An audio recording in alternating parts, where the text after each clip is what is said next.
Olá, focados na causa. Estamos começando um novo episódio. Hoje nós vamos falar um pouquinho do bate-coração com o Dr. Thierry Lima. Ele é cardiologista, ele é professor universitário e ele também trabalha no nosso hospital aqui, o Hospital São Vicente de Paula.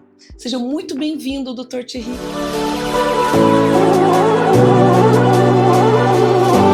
Muito obrigado pelo convite, Cláudia. É um prazer estar aqui com você. Prazer é nosso. Então, Dr. Thierry, nós vamos começar falando desse assunto tão delicado que é o nosso coração, né? Eu tinha feito uma pergunta, porque era uma dúvida minha, se podia ter câncer no coração. Pode, doutor? Pode, Cláudia. E existem dois mecanismos diferentes. O mais comum é aquele câncer que nasce em outro lugar e vai para o coração, que a gente fala que é um implante, é um câncer secundário. Existem também os cânceres primários do coração. Uma forma mais rara, ainda bem, mas ele existe só no coração. Então a pessoa pode ou ter um câncer primariamente do coração ou algum câncer que veio e se alojou no coração. Porque eu até onde eu sabia, a gente não tinha câncer no coração. Então foi um aprendizado aqui, porque eu achava que não, né, que não existia essa possibilidade. Dr. Thierry, eu também gostaria de saber assim sobre os cuidados que a gente deve ter hoje com a saúde no todo, mas é que o coração ele é um comando também, né? Aliás, é o principal comando dentro do corpo da gente. Quais cuidados nós temos que ter em relação à atividade física, a tabaco, álcool? Realmente essas coisas, elas são mito ou elas prejudicam mesmo o coração? Prejudicam, Cláudia. E se me permite fazer um adendo naquela questão do câncer? A gente tem uma coisa muito importante para dizer que assim, o coração ele sofre também com o tratamento do câncer. O que significa isso? Tem inúmeras quimioterapias que são realizadas que podem prejudicar o coração. Radioterapia, quimioterapia, a rádio especificamente dependendo do local em que vai ser feita a radiação. E a quimioterapia, existem algumas, principalmente para câncer de mama, por exemplo, que são tóxicas para o coração. Então é interessante a pessoa também fazer esse acompanhamento. Geralmente o oncologista já identifica quais são essas potencialmente que podem lesar o coração e já encaminha para a gente poder acompanhar em conjunto também. Olha só, né? Que interessante isso, porque realmente a gente escuta alguns relatos às vezes que a pessoa estava fazendo um tratamento oncológico, mas faleceu por uma parada cardíaca. Isso. O que acontece? Algumas quimioterapias elas podem deixar o coração mais fraco, fazer com que o coração adquira uma doença chamada insuficiência cardíaca. E isso daí pode levar à morte. Então, assim, algumas quimioterapias, como eu já falei, tem que ser acompanhadas pelo cardiologista também. Interessantíssimo, hein? Focados, presta atenção nesse recado aí, porque era uma coisa que a gente não tinha conhecimento, né? E Dr. Thierry, em relação ao tabaco, qual é o problema dele? Todos. Tabaco não tem nada que seja útil pra gente. O que acontece? A gente já tem estudos, a gente já tem evidência científica que o cigarro, ele aumenta a mortalidade. E ele aumenta muito o risco cardiovascular. Qual que é o grande problema disso? É um vício, é um hábito. É um vício que, infelizmente, é permitido. O cigarro, Cláudia, infelizmente, é uma droga social, vamos colocar assim. Por exemplo, a gente não pode estar aqui gravando teu podcast e bebendo, porque a gente vai ficar alcoolizado uma hora. E a gente não vai ficar, tão sóbrio para conversar. Mas o cigarro não. O cigarro, então, desde que começou, desde a invenção lá do cigarro, é uma droga social. Antigamente fumava-se dentro do avião, dentro de lugares fechados. Salas de aula. Salas de aula, então era comum. Então criou-se isso. Porque o cigarro, ele pode ser, eu posso fumar agora e voltar para cá e dar a entrevista. Não vai tirar nada da minha percepção. E criou-se isso de que é uma coisa inócua. A gente já tem subgrupos bem estudados de doenças que vão ser geradas pelo cigarro. Câncer, problema de coração, infarto. Pra você ter ideia, a pessoa que já infartou e continua fumando, ela tem risco aumentado em 39% de infartar de novo. Ah, mas 39% é muito? Vou te dar um exemplo. Se a gente tiver que pegar um avião agora e viajar para São Paulo, e o comandante fala assim, pessoal, esse avião tem 39% de chance de cair. Você fica ou você vai sair? Não, nem entro. Eu nem entro. É isso que eu gosto de explicar para as pessoas, que assim, poxa, teve um problema no coração, infartou. Você vai continuar nessa? É esse o risco, entende? Não existe nada que seja útil para a gente indicar para o paciente que fuma. E qual que é o grande problema? O vício, o hábito. Principalmente o hábito. Tem muita gente que nem sabe o porquê que fuma, mas é o hábito. Tomei um café, vou fumar. Encontrei o meu colega, vou fumar. Vou tomar um chimarrão, vou fumar. Às vezes a pessoa nem quer, Mas infelizmente isso é o hábito, é aquela descarga de dopamina, aquela emoção, aquilo tudo que vai fazer ela fumar. Hoje, Cláudia, existem tratamentos para que a gente consiga parar de fumar. Então, assim, imagina que o paciente que vai parar, cessar o tabagismo, ele está entrando numa guerra. E a gente tem que ir para a guerra com colete à prova de bala, com capacete, tem que ir preparado. Então, hoje a gente tem que dispor desses medicamentos para ajudar essa pessoa a parar de fumar. E assim eu diminuo o risco de hipertensão, risco de doença cardiovascular, risco de câncer no geral. Então, cigarro não pode. Pessoa que fuma, eu não gosto nem de atender pessoas que fumam, no sentido de que assim, olha, a gente vai propor um tratamento. Porque o que acontece? Essa pessoa vai ter um problema e eu não vou conseguir tratar. Faz parte do tratamento parar de fumar como se fosse um remédio. Parar de fumar 3 vezes ao dia. Então a gente tem que acolher essa pessoa e mostrar para ela que existe um caminho sem esse vício que é completamente ruim. E a pessoa, ela quer parar de fumar, Dr. Thierry. Tem tratamento pelo SUS? Tem tratamento pelo SUS. O que a gente dispõe hoje dos programas de tabagismo? E isso é muito legal. Ah, mas eu não gosto de participar do programa de tabagismo. Tem um programa que é o AA, que ele é excepcional, excelente, porque você troca experiências com outras pessoas. Tudo bem que a gente está falando do álcool no AA, mas existe o programa do tabagismo, em que essa pessoa é acompanhada, ela discute com outras pessoas. Por que o paciente A conseguiu parar e o paciente B não conseguiu parar de fumar? O que aconteceu? Essa troca de experiências é muito importante, porque às vezes você fala assim, Dr. Thierry, eu sou ex-fumante e pra mim deu certo isso daqui. E é uma coisa que eu posso agregar pra você. Então, por exemplo, eu parei de fumar fazendo isso, eu parei de fumar fazendo aquilo, a pessoa se sente mais acolhida, ela tem opções para parar. E no SUS a gente também dispõe de medicamentos. A gente dispõe de medicamentos para tentar passar um pouco aquela ansiedade da pessoa tentar fumar. A goma de mascar e o adesivo. Então a gente tem que juntar essas 3 peças para cobrir o paciente de todas as maneiras para fazer ele parar. Mas a principal coisa é, eu quero parar de fumar. É isso que a pessoa tem que querer. Estou na hora de parar de fumar, preciso de ajuda. Aí a gente pode conversar. Eu escuto essa frase, né? Que faz parte do curar o querer se curar. Exatamente. Né? Faz parte da cura, né? Faz parte da cura o querer curar-se. Então não adianta a pessoa ter o doutor, ter o médico, ter o remédio, mas você não quer. Então primeiro eu preciso querer. É isso. Né? Isso. E doutor, em relação ao álcool, a bebida alcoólica, né? Porque eu também já soube de pessoas que chegam no nível que tomam álcool puro mesmo, perfume, né? Tem algumas pessoas que fazem isso. E ele também prejudica o coração, doutor? O álcool não prejudica só o coração, mas como a saúde no geral. E aqui, Cláudia, vale a gente salientar o seguinte. Primeira lição que tem que ficar. Não existe dose benéfica de álcool aceitável que te faça bem. Quando eu coloco isso... Aquela tacinha de vinho, doutor? Esquece. Se o médico falar pra você tomar uma tacinha de vinho por dia, você troca de médico. Porque isso aí não adianta. Não troca de vinho, troca de médico. Isso partiu de um pressuposto de que lá atrás, alguns estudos mostravam pra gente que algumas propriedades dentro do vinho causavam um efeito antioxidante no nosso corpo. Isso foi bom. Só que a dose para chegar nesse efeito antioxidante, vamos colocar assim, é uma dose muito grande de álcool. E o álcool, ele não faz mal pro coração. Ele faz mal pro coração, pro cérebro, pro rim, para vários órgãos. Então o risco-benefício é muito maior de você não beber. Porque o benefício de beber se sobrepõe, o risco, de beber se sobrepõe ao benefício. Então não vale a pena. Mas e se eu quiser beber? Você pode beber, desde que com parcimônia. Mas não com aquela desculpa de vou tomar uma taça de vinho porque faz bem para a saúde. Não faz. O ideal é sempre não beber. E no caso, você tem alguma propriedade ali, então o suco de uva tem? O suco de uva também tem, porque vem da casca da uva. Aí ele tem essa propriedade antioxidante? Antioxidante, isso. Porque isso daí vem da própria da fruta, né? Como seria da uva. Mas aí criou-se aquele mito de que tomar o vinho, a gente se apoia numa desculpa para ingerir o álcool. Entende? O pressuposto maior é isso. Mas se faz bem, eu posso tomar, isso é bom para mim, eu gosto, por que não juntar os dois? O que eu quero passar para essa mensagem para as pessoas que estão ouvindo a gente é que eu não estou falando aqui se pode ou não beber. Pode, mas não se apoiando de que o álcool é benéfico. Esse é o ponto. Uma desculpa. Uma desculpa. Né? Uma desculpa. Não, mas aqui porque faz bem. Faz bem, né?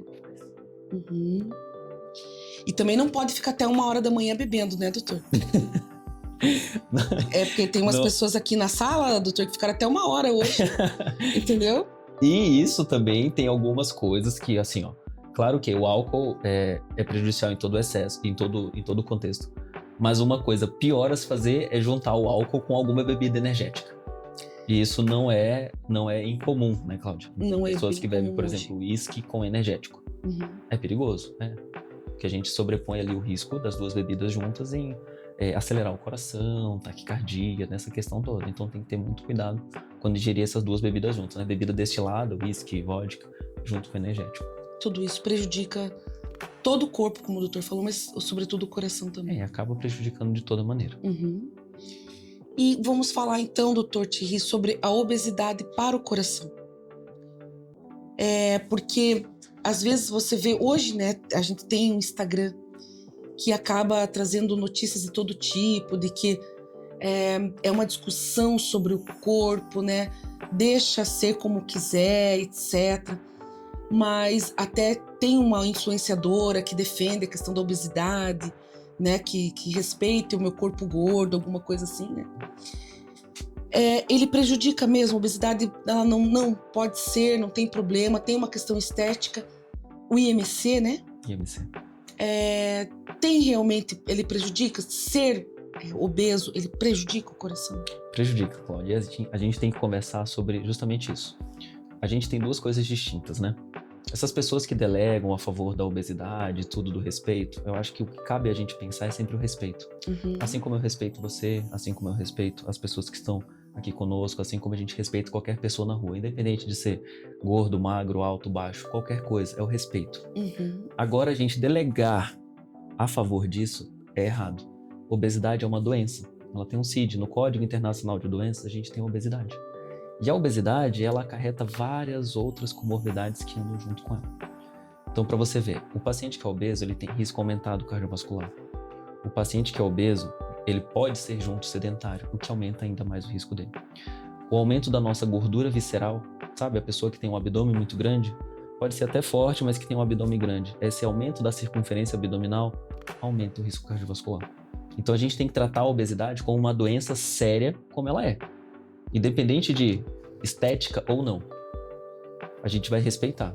Ah, mas a pessoa é gorda, a pessoa é isso. A gente vai respeitar de toda maneira. Mas não falar nunca que isso é saudável. Obesidade não é saudável, é uma doença. E a gente tem que tratar. Hoje a gente dispõe de um arsenal terapêutico justamente para tratar a obesidade. E a gente tem muita informação, Cláudio. Hoje mesmo com rede social e tudo, a gente consegue ter boas informações. Claro que a gente não pode acreditar em tudo que está na nossa rede social, mas a gente tem boas informações. Você pode acompanhar um bom nutricionista, ter dica de exercício. Hoje a informação está mais difundida. E a gente tem que tratar isso de uma maneira como se eu tratasse pressão alta. Eu tenho que tratar a obesidade. Eu tenho que buscar maneiras dessa pessoa se sentir acolhida e ser tratada. O que acontece? Quando eu tenho um paciente obeso, eu predisponho ele a ter hipertensão, diabetes, aumenta o risco de infarto. São várias coisas que, somando-se isso, aumentam muito o risco dessa pessoa morrer de qualquer causa. E a gente tem que tratar isso como ela é, como uma doença. Esse cuidado do corpo, né, doutor Thierry, que, claro, a gente sempre tem a justa medida, ou seja, cuidar de uma forma que não seja nunca exagerada, que eu digo andar no caminho do meio, né? Mas o cuidado com o corpo é para que você se sinta bem também, né? Ao caminhar, ao ir trabalhar, ao passear, fazer algum tipo de lazer. Então, esse conforto consigo próprio, né? Você estar bem dentro do teu próprio corpo. Perfeito. Né? Cláudia, isso é muito importante porque a gente sempre fala assim, mas a estética não é tudo. Realmente, a estética não é tudo. Mas fala pra mim, a pessoa que não gosta de se ver bem, a mulher que vai lá e coloca aquela roupa, sabe? Que ela queria tanto usar, aquela calça que cabe, entende? A pessoa tá lá e diminui tamanho, e sabe? A vida vai começar a andar. Estética não é tudo. O que a gente tá falando é tratar a obesidade como doença. Mas convenhamos, ajuda. A estética deixa a pessoa mais feliz, ela vê que tá tendo resultado. Isso enganja mais a pessoa, deixa ela mais tranquila, sabe? Anima pra ela seguir uma dieta, pra seguir atividade física. Disso eu falo por mim, né, doutor?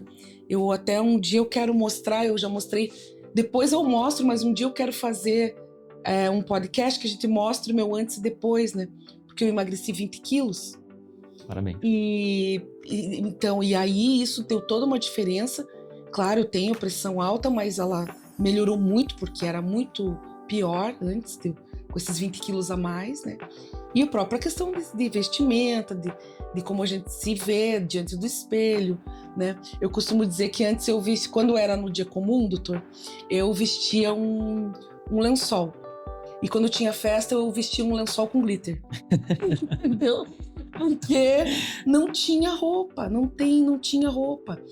Por mais que às vezes tenham lojas especializadas, não é às vezes o estilo que eu gosto, que eu gostava.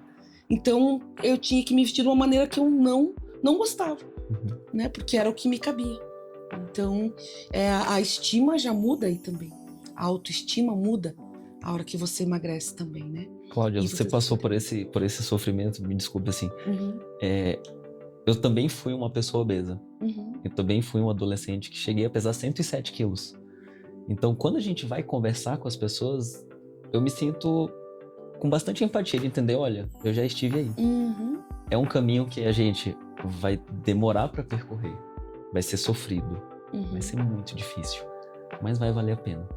Você vai conseguir, entende? A gente tem que entrar numa guerra. Um dia de cada vez. Um dia de cada vez. Porque veja bem, Cláudia, a pessoa não ganha peso da noite pro dia. Se você demora 10 anos para ganhar peso, você também vai demorar um tempo para perder.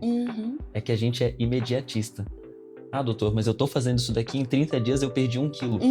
Ótimo, foi 1 quilo. Você ganhou isso em 10 anos. Sim. Você perdeu 1 em um mês, é ótimo, entende? É paciência. Eu ia emagrecendo 2 quilos por mês. Então eu demorei aí quase 2 anos, né, para emagrecer esses 20 quilos.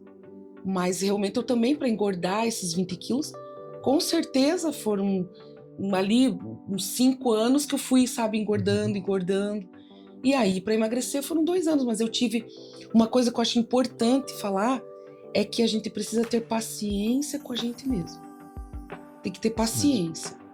Paciência. Vai lá, come o que tem que comer, que está descrito. E paciência, né? Respeitar aquele processo. Tá tudo bem. Tá tudo bem. Quando você vê, foram 2 quilos no mês. E aí você, 2 meses, 4 quilos. E assim vai. E aí você começa a se sentir melhor, com saúde e tudo. Mas, doutor Thierry, eu sempre pergunto para os meus convidados aqui, por que é que o senhor escolheu ser médico?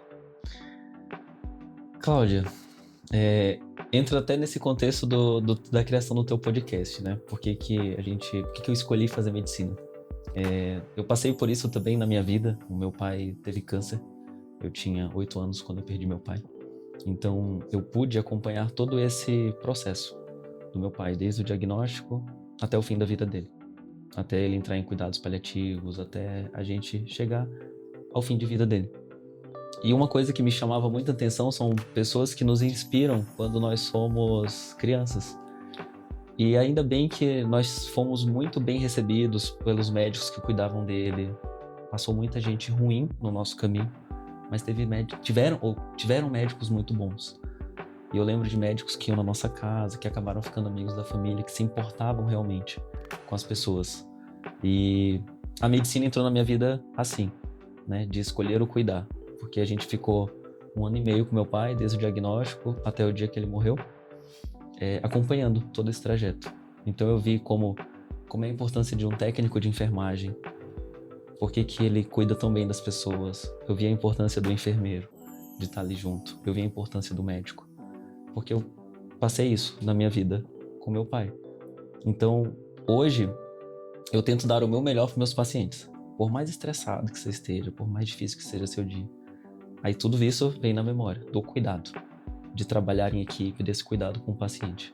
Então, a escolha de ser médico se deu por conta disso. Que bonito isso, doutor Thierry. Eu aqui tive essa mesma experiência da importância dos técnicos de enfermagem, até o nome dele é Juliano Zin. Ele é um enfermeiro lá do hospital até. Ele que deu todo o apoio aqui para mim no começo, porque como era um câncer cerebral, ele teve que ser tratado quimicamente. Graças a Deus, o doutor Thierry, ele não tinha dor, mas ele tinha os problemas, né, de que é um câncer cerebral, então os sintomas dele eram muito parecidos com o do Alzheimer, né? Que ele não lembrava algumas coisas, ele não sabia que já tinha feito. Então, precisava ser tratado quimicamente, né? E o Juliano, que veio me dar todo esse apoio, sempre eu passava mensagem, ele já me respondia, porque como eu cuidava dele, então eu não podia ficar saindo. Então, muitas coisas por mensagem mesmo, eu perguntava e ele já me respondia, né? Foi a Lucimara, que também é uma enfermeira, acredito que lá do hospital, ela também acho que trabalha lá.